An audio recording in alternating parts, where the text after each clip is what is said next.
Bonjour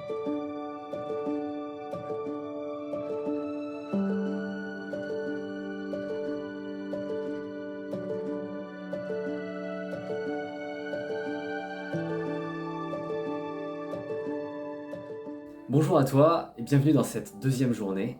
Aujourd'hui, on va commencer à élargir un peu notre champ de vision et commencer à explorer des nouveaux points de vue, explorer et voir des choses qu'on n'avait peut-être pas vues jusqu'à maintenant. En fait, pour traverser un deuil, il y a vraiment trois axes qui peuvent vraiment être utiles et vraiment nous aider à nous soulager, nous apaiser et à voir du sens dans tout ce qui se passe. Et le premier axe, c'est celui sur lequel on va se concentrer aujourd'hui. En fait, c'est que dans tout événement difficile, dans tout challenge, combien même c'est dur, combien même on souffre, on développe toujours des choses. On développe des compétences, on développe des forces, on mobilise des choses qu'on n'aurait pas mobilisées autrement. Et donc ce qu'on va commencer à faire, c'est à explorer qu'est-ce que cet événement, cette expérience m'a permis de vivre, m'a permis de développer, de bénéfique pour moi. Et pour explorer cela, on va se baser sur un acronyme qui a été inventé par David Laroche et qui m'a beaucoup aidé, moi, personnellement. C'est l'acronyme CADO. En fait, chaque lettre va correspondre à un élément sur lequel on va essayer de répondre. Donc, on va commencer. Le premier C de CADO, c'est les compétences et les capacités. Donc, la question, c'est quelles sont les compétences, les capacités, ou bien même les forces que j'ai été amené à développer en vivant cette expérience, en vivant ce décès. Ça peut être par exemple, dans mon cas, quand mon père est décédé, en fait c'est lui qui gérait tout le côté administratif, tout le côté des gestions des papiers, et en fait, vu qu'il était plus là, c'était à moi de prendre ça en main. Donc pour moi, pour répondre à cette question, je dirais que ça m'a développé cette capacité à prendre les choses en main et à être responsable de moi. Ça m'a aussi forcément appris à gérer des émotions très fortes, en intensité. Appris à mieux me connaître moi-même. Qu'est-ce que toi, ça t'a amené à développer? Ça peut être de l'empathie avec les gens. Ça peut être ta gestion de tes propres émotions. Ça peut être de la force mentale. Par exemple, j'ai une cliente qui avait perdu son meilleur ami et pendant toute la phase juste avant qu'il décède, il était à l'hôpital et elle avait atteint un niveau de présence et de présence simple, juste en étant là, qu'elle n'avait jamais atteint auparavant. Et c'est quelque chose qui était vraiment important pour elle, d'arriver à être simplement présent. C'était précieux. Donc ça, c'est quelque chose qu'elle a marqué dans cette liste. Donc ça peut être plein de choses, de l'autonomie, de la douceur, le fait de prendre soin de soi, le fait de prendre soin des autres. Voilà, quelles compétences, quelles capacités, quelles forces, quelles qualités ça t'a amené à développer? Réponds à cette question, on se retrouve pour la suite.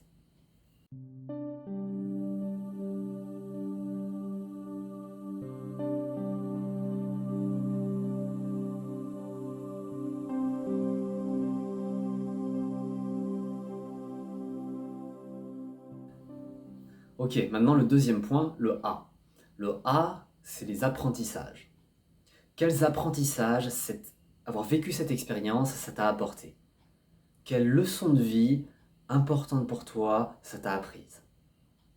Souvent, en fait, quand on perd un proche, ça peut agir un peu comme un électrochoc qui nous secoue, quelque part qui nous réveille aussi, et qui peut nous faire dire, mais en fait la vie est temporaire, en fait les gens sont temporaires, donc une prise de conscience, ça pourrait être, mais en fait, je vais profiter de la vie, je vais plus profiter de chaque instant. Ou bien ça pourrait être, je vais plus profiter du temps avec les gens que j'aime. Ça pourrait être autre chose ensuite. Qu'est-ce que ça t'a appris comme leçon importante pour toi?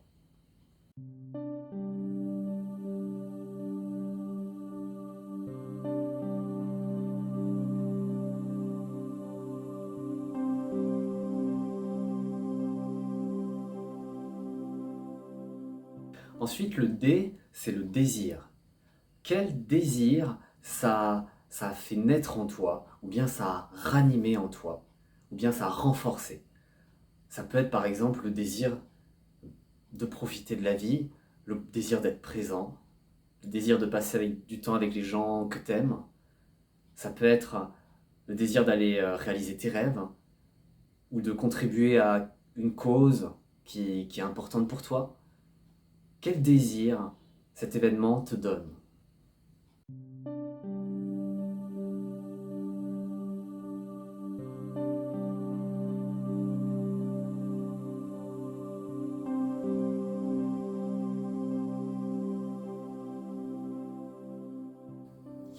Ensuite, le E, c'est l'énergie. Quelle énergie, avoir vécu ça, ça te donne? Ça peut être de la colère, mais la colère, en fait, c'est une énergie qui met en mouvement et qui te fait faire des choses. Donc, qu'est-ce que tu as envie de faire avec cette colère? Ça peut être de la détermination, ça peut être de la persévérance, ou bien ça peut être une autre forme d'énergie, hein. Plus de la douceur, plus le fait de prendre soin de soi, une énergie plus d'amour et d'empathie, de connexion aux autres. Quelle énergie ça te donne d'avoir vécu ça?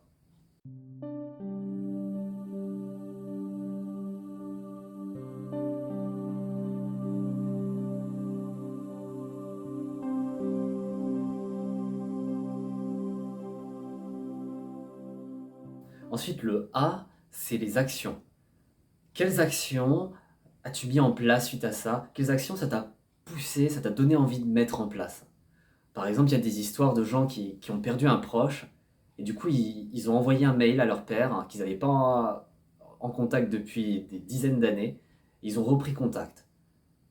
Voilà, j'ai une cliente, suite au décès d'un membre de sa famille, elle a décidé de déménager là où elle avait toujours rêvé de déménager, mais elle n'était jamais passée à l'action parce que voilà, elle était prise dans le quotidien et finalement elle passait jamais à l'action. Mais là, voilà, ça lui a donné une sorte de boost, une sorte de déclencheur qui lui a fait dire, bah, en fait, ça y est, maintenant je déménage et je vais vivre là où je veux vivre.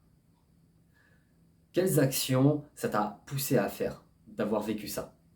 Quelle résolution t'as prise? Quelle nouvelle habitude t'as mis en place? Qu'est-ce que tu as fait suite à ça qui est bénéfique pour toi?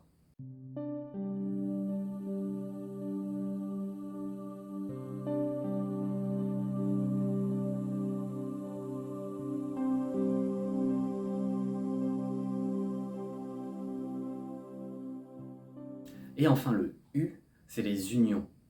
Les unions, c'est les relations. Quelles relations se sont créées ou ça a renforcé suite à cet événement?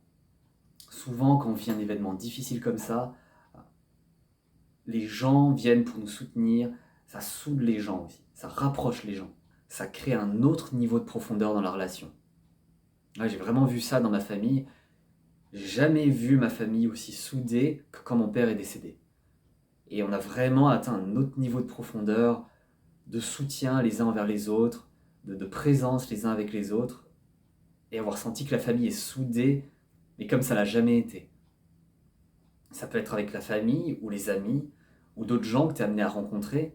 Peut-être que finalement tu vas te mettre à lire des livres et au travers de ces livres tu vas rencontrer des personnes, des auteurs, pour t'aider à traverser ça. Qui ça t'a permis de rencontrer ou ça va te permettre de rencontrer, d'avoir vécu cet événement.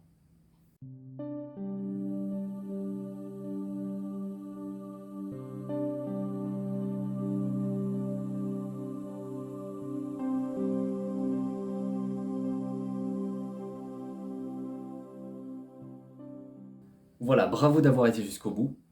Toutes les réponses que tu as données pour toutes ces questions, en fait, ça te donne une liste. Une liste qu'on pourrait appeler la liste des bénéfices. Et on est bien d'accord, il ne s'agit pas de dire qu'il n'y a que des bénéfices. C'est un événement dur, c'est un événement difficile, mais en fait, il s'agit de voir les choses telles qu'elles sont. Combien même c'est dur, combien même ça nous fait souffrir, il y a des bénéfices. Il y a des choses qui sont euh, positives pour nous, qui ressortent de tout ça. Et ce que je t'invite à faire, c'est à reprendre cette liste de tout ce que tu as noté et à identifier, selon toi, c'est quoi les trois qui sont les plus importants, les plus précieux pour toi, les top 3 des bénéfices. Voilà, tu peux les surligner, les mettre en évidence.